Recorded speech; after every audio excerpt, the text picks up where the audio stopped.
देखिए जहाँ तक मुस्लिम वाली बात है, इसराइल में भी खतरा होता है, ये भी मुसलमान ही है और गाय का मीट खाते हैं, यही वहाँ है। तो हम कैसे उनको समर्थन कर रहे हैं? तो ये बात हमारी समझ में नहीं आ रही है कि हमारी सरकार जो है किस तरह से दोगली नीति पे चल रही है। इजराइल एक दिन भी नहीं लड़ सकता। इजराइल जो है अमेरिका की वजह से लड़ रहा है। इजराइल अपने आप में है कुछ नहीं। इजराइल वो माध्यम है जिसके माध्यम से अमेरिका के वहाँ सारे अड्डे हैं, अमेरिका की सारी मल्टीनेशनल कंपनियां वहाँ पर काम करती हैं और इजराइल के माध्यम से ही पूरे गल्फ कंट्रीज को अमेरिका कवर करता है। जो बहुसंख्यक आबादी है और ज़्यादातर जो लोग इलिटरेट हैं, आप उनको समझ लीजिए कि कम ज्ञान है, वो एक माइंडसेट हो चुका है कि जो भी हो रहा है वो एक मुसलमानों का इलाज सही हो रहा है। उस जो पॉलिटिकल एटीट्यूड जो डेवलप करता गया है गलत तरीके से, उसकी वजह से जो है यहाँ पर सारी सिचुएशन क्लियर नहीं है। शुरू के 2 दिन में जब ये सिचुएशन क्रिएट हुई थी, उस टाइम जो हमारे प्राइम मिनिस्टर थे, उनका स्टैंड जो था बिल्कुल हमारी जो इंडिया की फॉरेन पॉलिसी पहले से रही है उसके अगेंस्ट था। क्या उचित है यूएनओ का? यदि महिलाएं और बच्चे और बूढ़ों के कत्ल किए जा रहे हैं सरेआम, इस संस्था की अब जरूरत क्या रहेगी? यदि अमेरिका चाहेगा तो प्रस्ताव पास होंगे और अमेरिका यदि किसी के खिलाफ लड़ता, मेरी अपनी याद में कोई प्रस्ताव में पास ही नहीं हो सकता। तो एक तरह से मैं कहूँ साम्राज्यवादी मुल्कों की गलत बात को जायज़ ठहराने का माध्यम बन चुका है। इजराइल और फ़िलिस्तीन के मसले को लेकर 25 दिन का वक्त ऐसा गुजर चुका है जिसमें हज़ारों लोगों की जानें जा चुकी हैं और दुनिया भी 2 खेमों में बंट चुकी है। कोई इजराइल की इस कार्रवाई को सही ठहरा रहा है, कोई उसकी कार्रवाई को जबराना कार्रवाई कह रहा है, दहशतगर्दी कह रहा है, क्योंकि बड़ी तादाद में फ़िलिस्तीनी मज़लूम लोग मारे जा रहे हैं, जिनमें बच्चों, औरतों और बूढ़ों की बहुत बड़ी तादाद है। हम एक बार फिर ऐसे ही एक पब्लिक प्लेस पे आए, पब्लिक के ज़रिए उनका नज़रिया उनके जानने की कोशिश की कि इस पूरे मसले पे वो क्या सोच रहे हैं। जिस तरह की ख़बरें मीडिया के ज़रिए उनको मिल रही हैं और उसकी हकीकत जो उनको पता चल रही है अब, तो क्या उनका रुख है, क्या जहन उन्होंने बनाया है और इसका असर हमारे हिंदुस्तान जैसे मुल्कों पर कितना पड़ रहा है, पब्लिक पर कितना पड़ रहा है। यहाँ पर लोग हमारे साथ मौजूद हैं। सर, एक बार फिर हम आपके बीच में हैं और ये जानने की कोशिश कर रहे हैं कि इस मसले का हल कुछ निकलता नहीं दिख रहा। लाखों लोग मारे जा रहे हैं, जो ख़बरें आ रही हैं वेस्टर्न मीडिया से फ़िल्टर होकर, उसके ज़रिए भी बहुत से लोग, इनका जहन जो है वो बटा हुआ है। हकीकत यह है कि यह जो फ़िलिस्तीन और इजराइल का विवाद चल रहा है, ये बहुत पुराना विवाद है और इसके बारे में जो मीडिया की जो खबरें आ रही हैं, जो हम देख रहे हैं अपने अखबारों में या दूसरे मीडिया में, वो सही खबरें नहीं आ रही हैं। ये झगड़ा सिर्फ फ़िलिस्तीन पे कब्ज़ा करने का है, क्योंकि जो इजराइल है वो पूरे फ़िलिस्तीन पे अपना आधिपत्य करना चाहता है, उसको अपने कब्ज़े में लेना चाहता है। जब इजराइल वहाँ लोग आए तो वहाँ 1946 में सिर्फ 5% यहूदी थे। उसके बाद में इनमें आपस में झगड़ा हुआ और वहाँ पे फिर यूएनओ बीच में आया और यूएनओ ने कहा कि 52% फ़िलिस्तीन को मिलेगा और 44% इजराइल को मिलेगा और 8% यरूशलेम हमारे कब्जे में रहेगा। लेकिन आज जो स्थिति है, धीरे धीरे फिर वहाँ पे झगड़े होते रहे, 4-5 युद्ध हुए। आज जो विवाद है, आज हालत ये है, हकीकत जिसको मीडिया नहीं बता रहा है कि 88% जो फ़िलिस्तीन की जो भूमि है उस पर इजराइल ने कब्जा कर लिया है और जो बाकी एक ये गाजा स्ट्रिप बची हुई है, गाजा पट्टी उसको बोलते हैं, उस पर भी हमला कर रहा है। और इजराइल का मनसा ये है कि पूरे गाजा पट्टी को इजरायलियों से ख़त्म करके उनको वहाँ से भगा दिया जाए, मार दिया जाए और उस पर कब्जा कर लिया जाए। लड़ाई ये है। तो अब आपको लगता है कि क्या कुछ इसका हल जो है वो निकालने की कोशिश की जा रही है, या फिर वही जो साम्राज्यवादी ताकतें हैं, जो बड़े मुल्क हैं, वो इसराइल के साथ खड़े नज़र आ रहे हैं और इसमें इस्लामिक ममालिक जो हैं, जो मुल्क हैं, उनका एक बहुत गंदा किरदार सामने आ रहा है? इसमें देखो ये है कि इसमें इजराइल एक दिन भी नहीं लड़ सकता।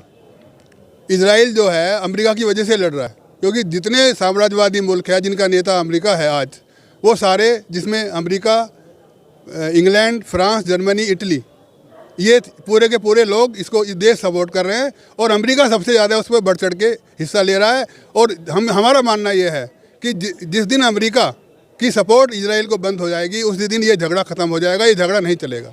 जहाँ तक इसमें पूरी दुनिया की बात है, अभी हमने पिछले दिनों देखा रूस, चीन, ईरान, सऊदी अरेबिया और बहुत सारे मुल्कों ने ये कहा, इंडिया में उसमें एक शामिल है, हालांकि इंडिया थोड़ी सी गड़बड़ कर रहा है, तो इंडिया ने भी ये कहा कि फ़िलिस्तीनियों को उनका स्वतंत्र देश मिलना चाहिए। जो मुस्लिम कंट्रीज़ के शेख हैं, वहाँ की जनता तो विरोध कर रही है, लेकिन जो शेख है, वहाँ का जो शासक वर्ग है, जो सत्ता में बैठे हुए हैं, वो लोग काम नहीं कर रहे हैं। वो लोग वो लोग एक तरह से हमारा कहना ये है कि आरोप भी है ये कि अमेरिका और इंग्लैंड का सपोर्ट कर रहे हैं और वो उनको किसी भी फिलिस्तीन की वो कोई मदद नहीं कर रहे हैं। और इस विवाद को निपटाने में अमेरिका और फिलिस्तीन के जो मुस्लिम लीडर्स हैं उनका कोई रोल नहीं है।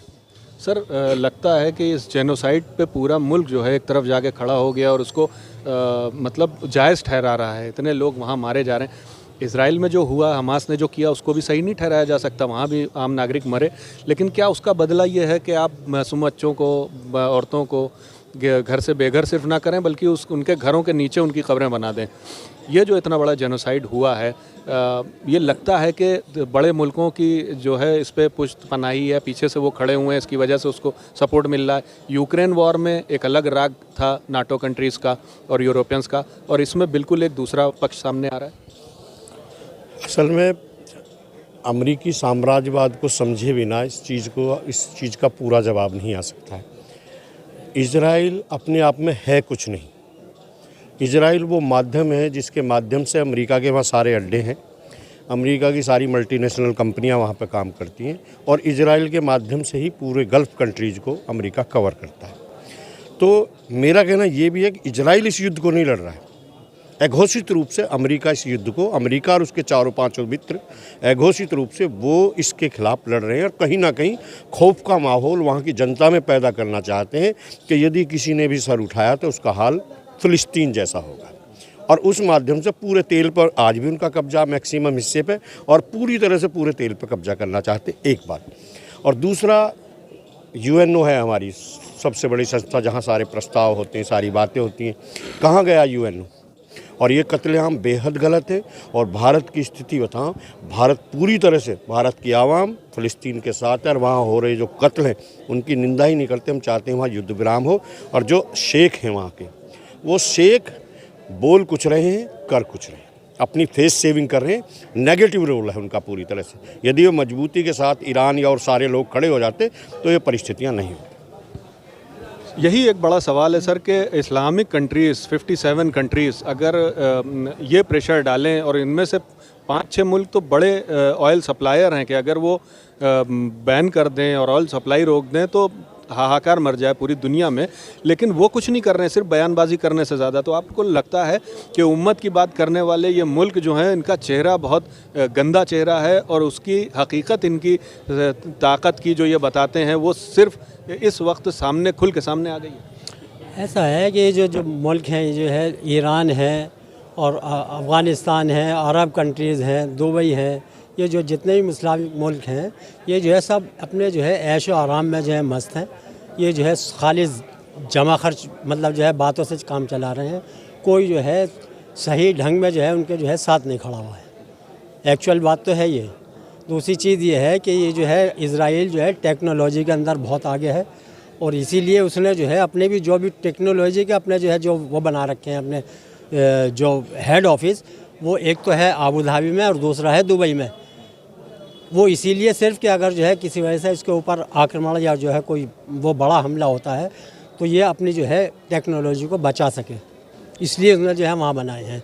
तो ये टेक्नोलॉजी का वो जो है ज़माना है, और उसमें जो है बहुत आगे है वो। और जहाँ तक जो है इसका जो है ज़मीनी युद्ध की जो है बात है, वो जो है चाहे अमेरिका भी अगर उसके साथ आ जाए तो भी जो है उनका हमास का मुकाबला नहीं कर सकते। लेकिन फिर भी ये कहा जाता है ना कि पूरी दुनिया के मुसलमान, अगर किसी मुस्लिम कंट्रीज़ में कुछ हो जाए तो मुस्लिम होने के नाते उम्मत के नाम पे खड़े हो जाएंगे, आवाज़ उठाने लगेंगे। फ़िलिस्तीन के हक़ में आवाज़ उठ रही है, उसमें हिंदू मुस्लिम सब शामिल हैं, कर रहे हैं। लेकिन मुस्लिम कंट्रीज़ में जनता ने आवाज़ उठाई है, लेकिन शासक कैसे हो गए हैं कि आपकी आवाज़ को वो सुन नहीं रहे हैं, और कोई भी अब तक निर्णय, मीटिंग तक नहीं हो पाई इन ममालिक की आपस में बैठ के कि इस मसले को हल करने के लिए। तो लगता नहीं कि वर्ल्ड पॉलिटिक्स में मुस्लिम मुल्क सिर्फ नाम के गिनती के हैं, लेकिन उनके वर्ल्ड पॉलिटिक्स में उनका जो कद है वो बहुत छोटा है। यही हमारे जो है साथी ने जो है भी ये बात बताई कि वहाँ का जो है जो सुल्तान है, वहाँ के जो शासक हैं, वो तो जो है खाली जमा खर्च कर रहे हैं, एक्चुअल में उनका जो है साथ नहीं दे रहे हैं। लेकिन वहाँ की जो है जनता है, 57 मुल्क हैं मुस्लिम कंट्रीज जो है 57 है, वहाँ की जनता जो है सब जो है फ़िलिस्तीन के साथ है, जान से माल से हर तरीक़े से। लेकिन जो शासक हैं वो जो है सब ज़्यादातर जो है उन्हीं को जो है सपोर्ट कर रहे हैं, बस दिखावे के लिए जो है ज़बानी खर्च जो है कर रहे हैं, वो इससे ज़्यादा कुछ नहीं कर रहे हैं। सर यहाँ की भी हम जनता को देखें तो यहाँ भी माहौल बटा हुआ नज़र आता है। बहुत से लोग इजराइल के इस हमले को जायज़ भी ठहरा रहे हैं, उनके साथ भी खड़े नज़र आ रहे हैं कि मतलब उस पर आतंकवादी हमला हुआ हमास का, तो उसका ये कत्लेआम करना जायज़ है, ठीक है। आपको क्या लगता है कि मतलब हमारी दुनिया का सबसे बड़ा आबादी वाला मुल्क किस तरह से सोच रहे हैं ज़्यादातर लोग, या फिर कोई पॉलिटिकल इन्फ्लुएंस भी होता है आइडियोलॉजी का जिसकी वजह से ये विचार लोगों के मन में रहते हैं? देखिए, इसके अंदर ये है कि जब से वर्तमान गवर्नमेंट है उसने इस तरह का एक पोलराइजेशन हो गया है। सारे मैटर्स का रिव्यू किया गया और उनको खुद को जो है प्राइम मिनिस्टर अटल बिहारी वाजपेयी जी का पूरा स्टेटमेंट और ये सब चीज़ें दिखाई गई, तब गवर्नमेंट ने डाइवर्जन लिया कि भाई हमें फ़िलिस्तीन के साथ रहना चाहिए क्योंकि फ़िलिस्तीन हमारा बहुत पहले से ही हमारा मुल्क रहा है। तो ये जो पॉलिटिकल इन्फ्लुएंस जो आ रहा है गलत तरीके से, इसी वजह से हमारा इतना बड़ा डेमोक्रेटिक कंट्री होने के बावजूद भी अपना क्लियर कट व्यू नहीं रख पा रहा। ये दुर्भाग्यपूर्ण है भारत के लिए भी। और हमारे यहाँ जिस तरीके से अभी प्रोटेस्ट नहीं हो रहा है, जो एक सिविलाइज्ड सोसाइटी में होना चाहिए, उसके लिए हम लोगों के लिए तो चिंताजनक है ही है। और बाद में सभी लोगों को इस चीज़ की निंदा करनी चाहिए कि ठीक है, किसी भी सोवरजीन कंट्री को अपनी आत्मरक्षा करने का अधिकार है। भाई हमास अगर एक आतंकवादी गुट है और वो हमला किया उसने, तो उसको उसके खिलाफ भी एक्शन लेना चाहिए। जिस तरीके से जो है वहाँ सिविल पॉपुलेशन को मार दिया गया है, 8,000 लोगों की हत्याएं हो गई हैं लगभग, जो रिसेंट रिपोर्ट्स हैं उनमें 33,000 के करीब महिलाएं हैं, 2,000 करीब बच्चे हैं, इंटरनेट बंद है, हॉस्पिटल और ये सब चीज़ जो है उन्होंने डिमोलिश कर दी है।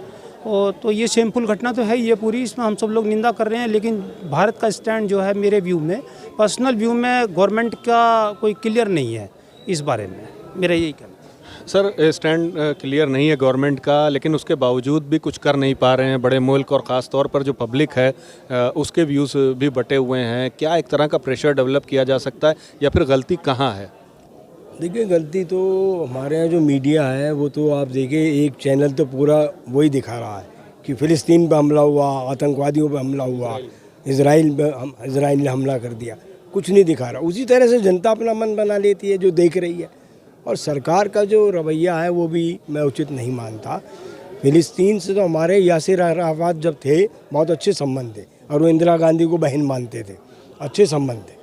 तो ये नहीं होता। सरकार की नीति जो है बहुत से लोगों के व्यूज़ के ख़िलाफ़ है, और ये किस वजह से भी है? आपको क्या लगता है कि क्यों ऐसा है? क्योंकि कभी हम उस स्टैंड पे नहीं रहे, चाहे जिसकी भी सरकार पिछले दिनों में रही हो, लेकिन अब क्लियर कट एक व्यू और विज़न बनता जा रहा है कि नहीं, सरकार इजराइल के साथ खड़ी हुई है। सरकार को अपना व्यू इसमें जो है ना क्लियर करना चाहिए।